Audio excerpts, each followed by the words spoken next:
But it is unique and distinct what we do as divorce coaches. It requires training. It's not intuitive. It's not something that you can figure out on your own. There's a way to do this to get the results. And, maybe lawyers can do legal coaching.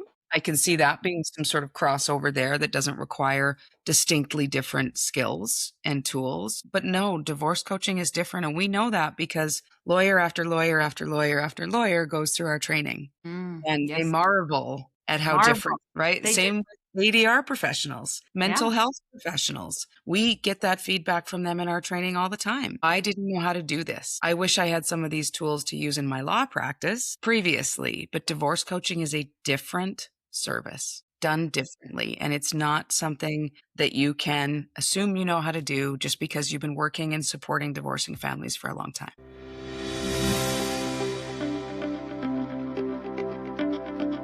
Welcome back to the Divorce Coaches Academy podcast. I'm Tracy, and today's episode is one I have been especially looking forward to because it reflects something we have been watching happen across the field of divorce coaching for years now. Growth. More professionals are finding this work. Therapists are adding divorce coaching to their practices. Mediators are adding divorce coaching to their practices. Guess what? Even attorneys are adding divorce coaching to their practice. And I don't want to forget the life coaches who have expanded into divorce support. So, what does this mean? Well, it means that other divorce professionals, mediators, attorneys, financial professionals, and other helping professionals are recognizing that people navigating separation and divorce need more than information. They need structured support. And I think that growth is super exciting. But one of the things I've been observing, particularly in Canada, is that divorce coaching is no longer being entered exclusively by people who entered the field specifically trained as divorce coaches. We're seeing attorneys incorporating divorce coaching into their practices. We're seeing mediators adopting the title. We're seeing professionals entering from adjacent disciplines. And we're seeing professional organizations and accrediting bodies beginning to create pathways for credentials and communities specifically around divorce coaching. To me, that is not evidence of competition. It's evidence that people recognize there's a real need. People navigating divorce are looking for more than legal advice, more than emotional support, more than information. They're looking for guidance through uncertainty, conflict, decision-making, transition, and change. But we know growth also creates an important responsibility. When more people begin using the same title while being trained through very different lenses, it raises meaningful questions. What is divorce coaching? What competencies should clients reasonably expect? What distinguishes education from certification? What ethical standards should guide the work? And what role should conflict and dispute resolution play in preparing professionals to support clients effectively? Because supporting people through divorce is not automatically the same thing as understanding conflict. Understanding emotion is not automatically the same thing as understanding decision making under pressure. And identifying as a divorce coach is not necessarily the same thing as developing competency as a divorce coach. At DCA, we've always believed divorce coaching exists within the broader field of dispute resolution, which means our work requires more than encouragement, accountability, or just general coaching skills. It requires understanding conflict systems, decision support, ethics, process fluency, scope of practice, and helping clients navigate one of the most destabilizing transitions of their lives. So that brings us to today's conversation. Today, we are introducing Elevate for Canada. So, Elevate was initially developed for professionals who are already operating in this space or adjacent to it, but are looking to deepen and formalize their education and training.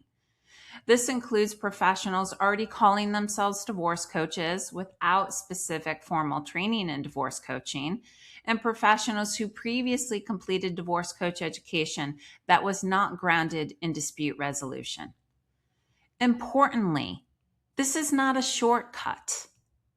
In Elevate, students complete the full educational curriculum of the DCA Divorce Coach Certification Program. What differs, though, is the delivery structure. Elevate does not include live Q&A sessions or the 9 weeks of mentor coaching. That's part of our full certification pathway. Participants still receive ongoing support through contact office hours offered twice monthly with our Director of Education and Development for Canada. And completion of education alone does not equal certification. Those pursuing certification must still successfully demonstrate competency through the DCA certification examination.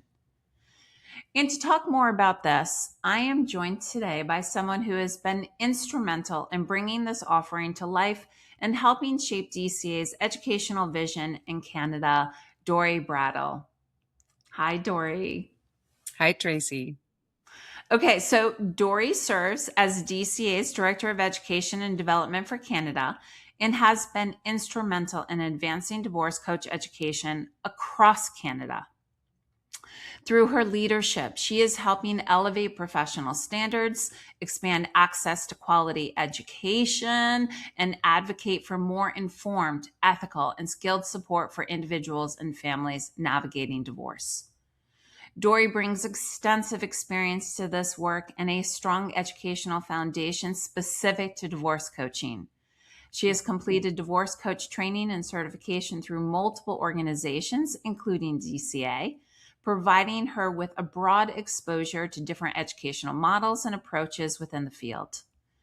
This depth of training informs her perspective on competency, professional standards, and what meaningful preparation for divorce coaching practice can look like.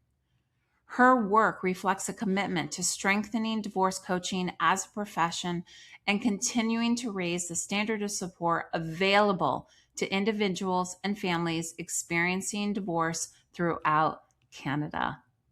Dori, so happy to have you here again. Always happy to talk to you on a DCA podcast, Tracy. Thanks. So I'm really excited to dig into this because I think this conversation is bigger than just one program, right? This is really a conversation about what happens when a profession begins maturing and asks deeper questions about standards, competency, and public trust. So before we really talk about Elevate specifically, can you tell us a little bit about what you've been seeing in Canada? Who's entering this divorce coaching space today? What trends are emerging? Absolutely, Tracy. And you use the word maturing, and that really resonates. It feels like the profession is starting to grow up a little bit, right? Mm-hmm. Not fully grown by a mile, but we are starting to get out of what we would refer to as that infancy stage of a field. And that's Yeah. really exciting to see. And we're seeing people come in on with my path, for example, and that's that they had their own personal divorce experience and inspired a desire to learn how to work in the field and how to support people. And that brought me here. But we're also seeing people coming in from all those divorce adjacent industries that you mentioned, mediation, family law. We're seeing in-house divorce coaches, love that, want to see more. We're seeing people come in from the financial field, mental health. Mm-hmm. So we're coming at this from all different backgrounds, previous education, skills, and experience. And I love the diversity of it, but it does make it quite confusing at times as different people with different backgrounds join this field. And what's great to see is the momentum building in Canada. We have more divorce coaches practicing in this country than there's ever been by the numbers. We have more awareness, both with the public. Those are our clients that are going to find us. and also with divorce professionals at large. There is more of a welcoming attitude from the divorce professional field than there's ever Mm, been before. They're referring to us, they're interested, they're valuing the work. It's really exciting. But at the same time, undeniably, there's some growing pains. And growth is yeah. good. Take the growing pains because that means that things are expanding. And you touched on it a little bit, but real definition of the role. There's some lack of clarity. There's different Mm, interpretations about the work that we do. Does a yeah. divorce coach is a divorce coach the person that brings the lipstick and the Kleenex to the courthouse? Is a Mm, divorce coach that fills out court forms? Is a mm, divorce coach primarily a lawyer referral service? yeah. Right? Moving that role along to the understanding in Canada of what we are, what our value is, that it's far beyond being that emotional bestie. Hmm. That's really important, and that's where we're at right now. Yeah, it's this. So there's a lot of misconception, I think, when there are people out there defining the practice of divorce coaching who have actually never been in the field of divorce coaching. Right. And I think that's why it is so important for consumer trust that we shouldn't have to guess what one client's experience is going to be like if they're working with one divorce coach because they were trained or accredited through some place versus somebody who was at DCA and received their certification through a competency based assessment. So I think there's real need in terms of client trust and for people to experience a similar service within that scope, right? Because there is a huge continuum between, right, being the person who's at a courthouse with you holding your hand or giving you a tissue all the way to the other end of completing court docs. So one Absolutely. of one of those things that I have noticed, right, in Canada is that there are attorneys and mediators and organizations, associations entering this divorce coach space and developing sort of their own education or credentialing pathways. And what always concerns me are, like I just said, these are people who have never really been trained in divorce coaching. And I understand divorce coaching is young. But what concerns me then is they're sort of self-defining what that looks like without sort of having this model. What are your thoughts on that? Yeah, I think there's a growing need, a growing interest in discernment in Mm, divorce credentials. And I'm all for regulation. I'm all for uniformed and united definition of the role. But I think it's really questionable about who gets to do that. yeah, And is the right people to do it the ones that have taken specific divorce coach education, that are practicing, that are in line with the trends that are happening globally and in Canada, and that's dispute resolution and conflict awareness. yeah, yeah. Yeah. So is that what you think we should be paying more attention to sort of in Canada as these pathways are emerging, more sort of kind of looking at them or questioning what's happening there? I really do believe it's time to question it. It's important. It's a field that we're shaping, and we want to make sure that it's explained properly. We've got Yeah. a vast public that we're trying to serve. Everybody in this field wants to make divorce better for families. Full Yes. stop. I was going to say shared meaning, right? We do Right? have shared meaning. We do. And what is the right way to do that as we promote the role to the public and we advocate for what's important. And I think it's a confusing time. And I think we're seeing consumers become more discerning. We're Mhm, definitely seeing referrers become more mhm, discerning. There is conversation now. It wasn't just, oh, do you know a divorce coach? It's where's that divorce coach trained? What type mhm. of credential do they have? Do they have any specialty certifications as well? Do they have errors and omissions insurance? Do they have liability insurance? Are they a professional Yeah. practicing divorce coach with the standards of practice, ethics, and some sort of competency based credential? Yeah. Yeah. It's I see it as really the this ability to encourage innovation without creating confusion for consumers. And Right. because this again, I'm going to go back to consumer trust. that if again, if I'm hiring, I don't want to equate divorce coaching to being a plumber, right? But that if I'm hiring a plumber, my expectation is they're all going to be able to clean my drain right out if it's clogged. Some might use a really fancy snake and somebody might use more of a chemical approach, but the idea is similar, right? That Right. there is a shared methodology in this process and a shared awareness that consumers can be able to have a mutual or shared expectation regardless of whether you're in Ontario or Calgary or someplace Mhm. else. Yeah, I mean, there's commercial plumbers, residential plumbers, new build plumbers, retrofit plumbers. Divorce coaches can have different flavors and specialties. There's no doubt about it. We're not all to be identical and exactly the same, but the foundational education, understanding, and skill of a plumber, of a divorce Mm, coach, should be something that you can rely on. yeah, yeah. I think this is also kind of pointing to this, right?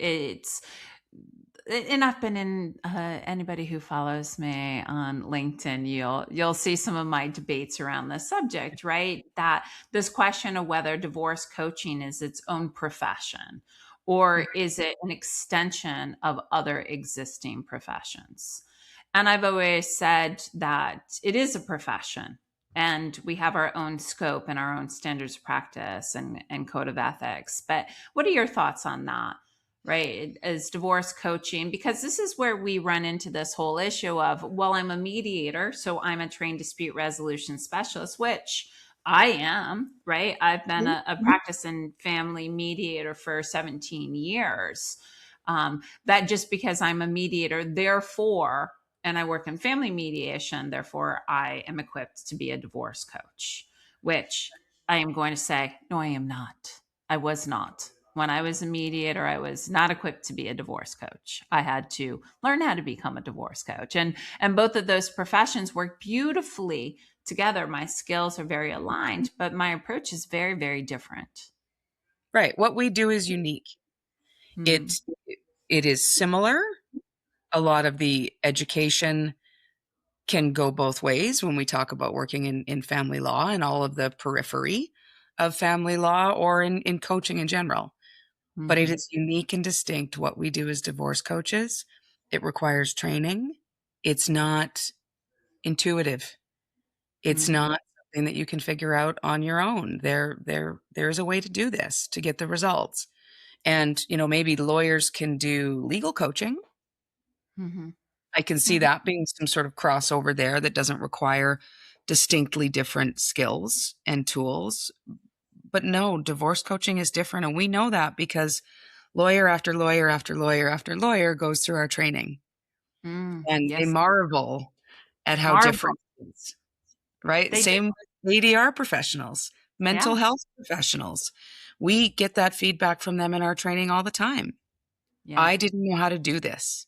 I wish I had some of these tools to use in my law practice previously, but divorce coaching is a different service Yeah. done differently. And it's not something that you can assume you know how to do just because you've been working and supporting divorcing families for a long time. Absolutely. Absolutely. So let's go to that other end now of that spectrum, right? So we were just kind of talking about those ADR professionals who have been working or family law professionals been working and divorce coaching. Let's go now to the other side, right? Individuals who may have been trained as life coaches or other quote unquote forms of coaching, right? And we hear this all the time is I've already been coaching people through divorce for years, Mhm. right? So what do you think about that relationship between experienced and formalized education now from that perspective, right? Now they may not have the divorce information or the ADR information, but they've been coaching. Right. Or they do have some knowledge of divorce and they've been calling Mhm. themselves a divorce coach for 5 or 10 years. Mhm. I say if you have had a successful, sustainable divorce coaching practice for all of this time, bravo. You're my people, right? Mhm. I'm a lifer entrepreneur. I greatly, deeply admire people that say, I see a need for a good or a service, and it's not being served, and I'm going to create something to fill that need. These people are pioneers. These are the people that build concepts instead of buy franchises. Cool. Good for you. That's how I came into this field. In 2019, I saw a need and said, I'm going to be that. I'm going to Mm, fill that need for people. I didn't know divorce coach training existed. And there certainly, as we know, wasn't Canadian divorce coach training. It wasn't available to me at that time. yeah. So I would have done it. I would have been one of them that was Mm. out here in the Wild West, willy nilly, divorce coaching with a business. Whether I would have survived or not, who knows, right? There's a 50% small business failure rate. I think it's an 80% failure rate when we're talking about coaching practices. What I do know is my work would not look like it does now. Mm. I Or probably, I'm gonna say your success as well. right. Yeah. I mean, I found the training, thankfully, as the ink was still drying on my business plan, and was able to learn the tools. And it learned taking the training, my initial training, Mm. I learned that what I thought I wanted to do and how I was going to plan on doing it was not at all what I should do. So I Mm. have more results, more value. My practice has become successful and maxed out sooner. My referrals are stronger. My Mm. clients get better results because I have the education. I had all the desire, Yeah. and I admire it. And I'm a figure outer. I would have made my way winging it to a certain point, but I know I couldn't have had this level of success and I couldn't achieve these results with my clients without that formal education. So Yeah. if there's a coach out there that's practicing, good for you. You figured it out. You found a way to do it. Not easy. It's much harder path. But now's the time because the industry's maturing. We're having more coaches, more credentialed coaches, and the heat's on. Here comes the competition. So the best case to me is education plus experience. Yeah. They're complementary. One doesn't replace the other. So if Mm. coaches have experience, come get the education, stay relevant, and work on helping us legitimize this field by having a credential behind your name. Yeah, I really appreciate you saying that, right? And this is exactly why Elevate was originally created, right? Because not everybody who is out there or been practicing, right, based on kind of on these conditions that we just talked about, calling themselves divorce coaches without formal divorce coach education and competency based training. They've been doing it. So they may be saying to themselves, well, I don't have the time or the money to do the full divorce coach certification pathway, right? Which is 20 weeks for us, which includes 11 weeks of core course curriculum with actual live support and review processes every week, then leading into a full 9-week mentor coaching program. Elevate was taken down a bit, right? It's sort of more student driven in terms of the time, how much time they have to dedicate to doing this. It's all pretty much virtual, online, it's asynchronous. So people are out there dictating how many modules they want to do at a time, but it doesn't have some of those other components. I think this is a more appealable process for those individuals who, again, like you said, have the experience or maybe were trained in some other training program that was not grounded in dispute resolution to really level up. To get a credential behind themselves, but also a methodology that's proven, right? And I think Absolutely. that there's something to be said about that, right? That we know the methodologies that we're teaching work because they were developed by people who actually practice and have been practicing for years, right? Real Not people, as Tracy. just not just as mediators or attorneys or financial professionals, That's right? right.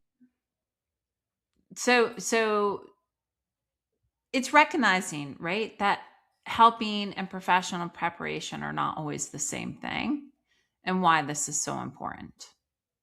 Entirely important. And, Elevate offers people a starting point in a certification or training program that's not the basement. We Mhm. honor that they've been doing this for, ample amounts of time. They have experience, they've been trained elsewhere. And so the starting point with the training is much further down the road than somebody Yeah. that's coming new into this field. So the Mm. full training program, amazing. We believe in it. It's fantastic, even if you are an experienced coach. But Elevate was designed to be a faster track, to be more economical for Mhm. experienced coaches, and a much smaller time commitment. Because we know if they've made it this far, hopefully they're busy. Yeah. Absolutely, absolutely. And I think that one of the things that really distinguishes the DCA program and the Elevate program is this dispute resolution lens, right? Approaching the work that we do, not just grounded in emotional support or general coaching methodology, but now taking all of that and having an overlay of a dispute resolution process, right? For clients to be able to identify what that conflict is, understand it, look at it from a larger lens to look at solutions and options to create the steps to move forward. So it's a very different, you may have amazing coaching skills, and I don't want to take away the work that we do in developing facilitative communication processes to support clients in that thinking. But there's also something when we do that, seeing it through the lens. So, what Mm. do you think changes in practice, right? When someone begins seeing clients through that ADR lens?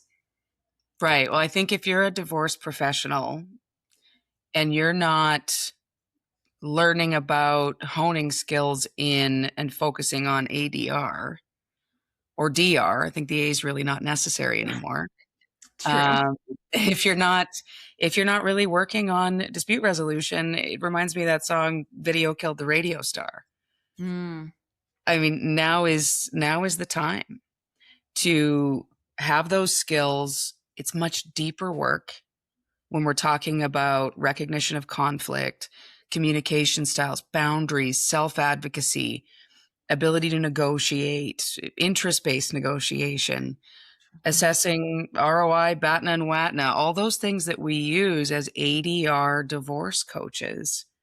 They're critical to transforming the outcomes for people in yeah. divorce in general. Yeah. ADR is on in Canada as it is globally. Canada's doing a great job. We are more often by a landslide succeeding at divorce and dispute resolution than in litigation. In Mhm. many, many of our provinces, it's mandatory. Yeah. Accessing the court is really, really hard for Yes. very good reason. So if people are moving into dispute resolution, if that's how it's getting done, then being a certified ADR divorce coach is the way to help people in the process they're going to end up in. And Mhm. divorce coaching is the difference maker between an ADR attempt and ADR conclusion, in my opinion. I get to see it every day. I love that. I love that. Absolutely. And I think one of the other things that we see so much, right, and being graded in a dispute resolution process, it's voluntary and self actualized. Mhm. Right. And then when we see individuals in this space who are coaching in the field of divorce without those methodologies, without that framework, that referenced framework, they are in intent on, maybe unintentionally or maybe intentionally, I'm not sure, crossing into directing or advising or telling clients how to solve problems, which is clearly outside our intended scope. Absolutely. We see unintentionally the conflict by validating it. They've actually helped a client get more stuck in that position. Yeah. Unintentionally becoming an advisor versus a coach, right? Hmm. Divorce coaches, when doing their job as ADR professionals, teach a man to fish. Hmm. If you're not doing it that way, you're just giving them the fish.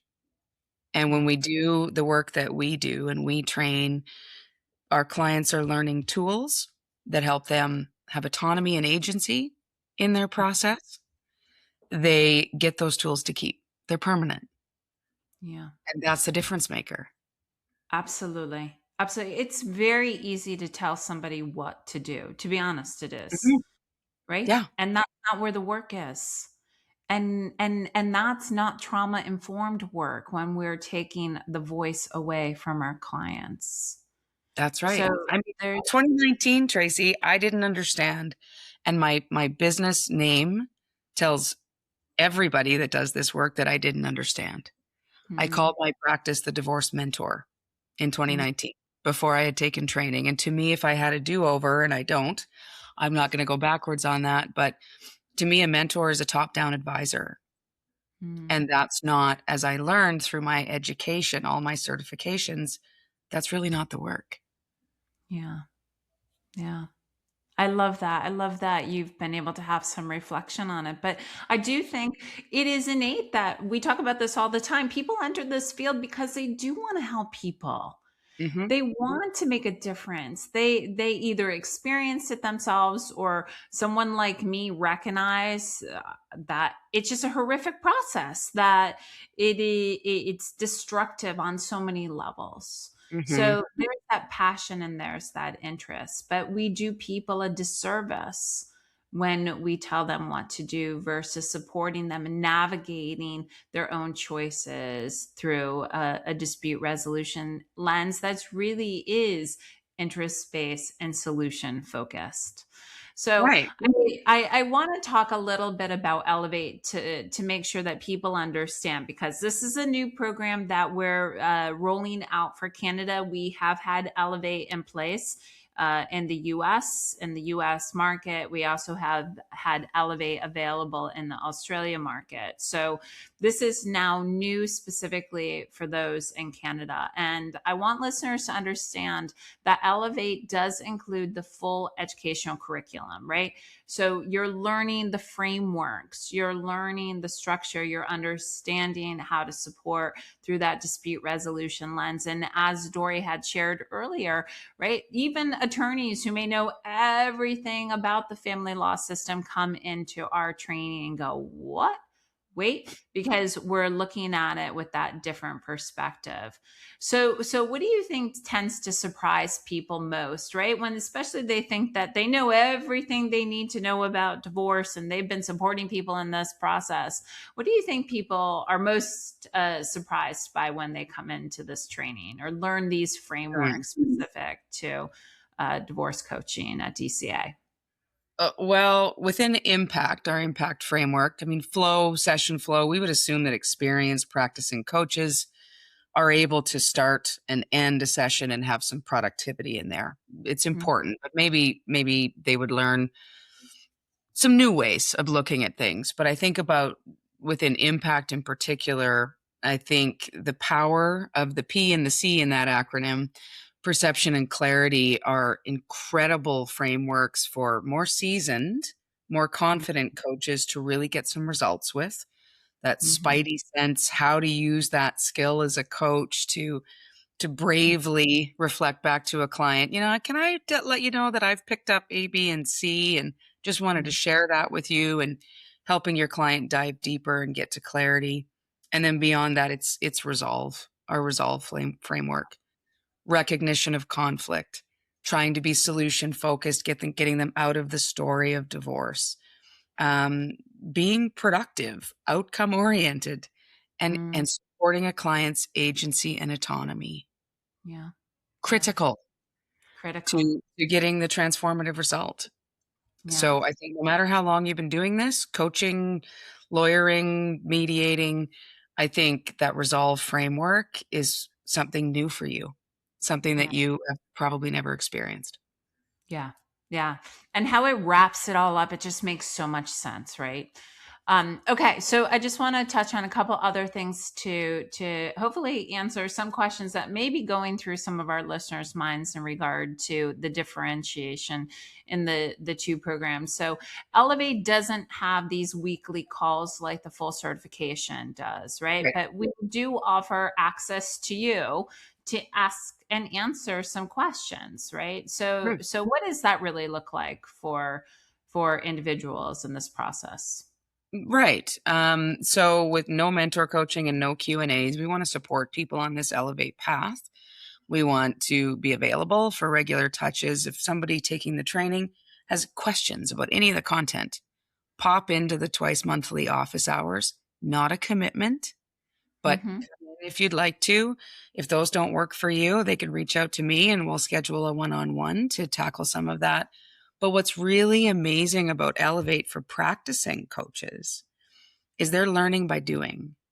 Yeah. You can learn something in module blah, blah, blah today and put it to work with your 2 p.m. client.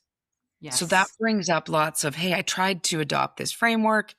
I hit the wall with this, or I got this far, but I wanted to go deeper. They can bring that right into those office hours, sort of like our case consultation group, and Mm-hmm. really get some good discussion and further learning because they're using it right there. Yes. Yes. So they're taking sort of their real clients and using them, if you will, Mhm. as opportunities for application and then coming into office hours if they have some questions on that, right? Or just to get a little more clarification. Because this is the piece that I also want to stress here is that although the it's just the core course curriculum, there still is a competency based process to get certified, right? We are not just you show up and therefore you get certified, which are so many models these days. We are still competency based. So even in Elevate, now you can certainly do Elevate and just do the education and say, you know what, I'm not interested in getting certification. Why I wouldn't, I'm not quite sure why you'd want to do that, because if you put in the work, you should get acknowledged for that by receiving the credential. Mhm. But there is an exam process, which is the submission of a coaching demonstration, uh, exemplifying the use of the frameworks and the tools taught in the divorce coach training. Why do we honor this competency based, right? It's like this whole thing about, well, don't you just get a trophy for participating? And and we're kind of like, no. I mean, I'm not taking away the worth and the value that if you just participated, but you're Right. not just getting a gold star for participating. Right. It's not an attendance measure and not a participation trophy. And you and I have had so many conversations about this. For us to insist on an examination, to evaluate it professionally, to have that competency based standard, it's not easy for DCA, Yeah. and nobody else does it. Mm-hmm. Nobody else does it. It's a, I showed up, therefore I got the ticket in Yeah. any other divorce coach training program. So it's really, really important to distinguish that when you finish this, if you don't challenge the certification, you are a DCA ADR divorce coach trained Mm-hmm. individual. And if you submit your video, have it evaluated, meet the rubric for all of the frameworks, then you are a DCA ADR certified divorce coach. Big difference. Big It's difference. a measure that we can share with referrers, with our clients to Yes. provide them some peace of mind, to provide Yep. it's a really vulnerable time. Yeah. We don't want to take advantage of anybody in it. We want to show them that this is who we are. We not only learned it, but we've proven that we can Mm. use the theory. Yes. Sort of reminds Yes. me of Yeah. my mother was a piano teacher, piano theory versus piano playing, right? Mm. Because you could do the theory book doesn't mean you can, play the piece. Yeah. Yeah. And essential again for trust within consumers. Okay. Mm. So as we wind down, if somebody listening realizes they have been relying primarily on intuition or adjacent experience, what would you say to them to encourage checking out the Elevate program with DCA? Well, good for you. Again, you're my people. Um, but really, if I owned a practice and I was primarily relying on intuition, I would be very concerned about competition right now. I would Mm, be very concerned about taking my seat in the industry as we start to recognize credentials, competency, standards of practice, and ethics. I think it's time to catch up or risk being left behind. If you've been winging it and figured it out, why not take this step? We offer Elevate in a way that's low cost, low time commitment. Get the credential. I Yeah. think you're joining a professionalization of the field. And if you've been doing this work for a long time, it shouldn't be that big of a challenge for you to be able to do this learning because you've Yeah. already got a lot of that teeth. So, I mean, I have 6 credentials, 6 Mm, specific divorce coach training credentials, 2 yeah. foundational divorce coach programs, and 4 specialty certifications. And I want more. I don't Mm, want it to ever end. I think mm, continuing education, growth, being part of a professional community, and you get that when you take the training. You get to participate in ongoing continuing education once you become a DCA certified yeah, coach, that's free. right? Yeah, if you certify, you get to go on our coach locator. You're not alone on your island. We have a community. We have lots of people to bounce things off of, to build your business, to develop new skills. Get this one, and then you can take the specialty ones on top of that. Conflicted co-parenting coach, Mm, pre-mediation divorce coach. This opens the door to more certifications, and it will always be worth it to keep yeah. training. Yes, yes, and yes. Dori, I want to thank you so much for being here and for the leadership you continue to bring to education and professional development. What I am hoping our listeners take away from today is that Elevate isn't about creating an easier path. It's about creating a more accessible path while maintaining standards for those out there practicing. At DCA, we believe people deserve support during divorce from professionals who understand not only human behavior, but conflict and decision making and ethics and structured dispute resolution. Titles alone do not build professions. Competency does, education does, assessment does, and our responsibility to continue developing as practitioners does. So, if today's conversation resonated with you and you're already practicing in this space or consider expanding into it, we invite you to learn more about Elevate and whether this educational pathway is right for you where you are professionally. So you can learn more at divorcecoachesacademy.com. You can also reach out directly to Dori regarding the Elevate Canada program at Dori at divorcecoachesacademy.com. We will put all of the contact information in the show notes, and we're going to be doing a lot of sharing of information on social media and on LinkedIn for you to learn more. So I want to thank you, Dori, so much for joining us for this important episode. Thank you, Tracy. All right, everyone. Until next time.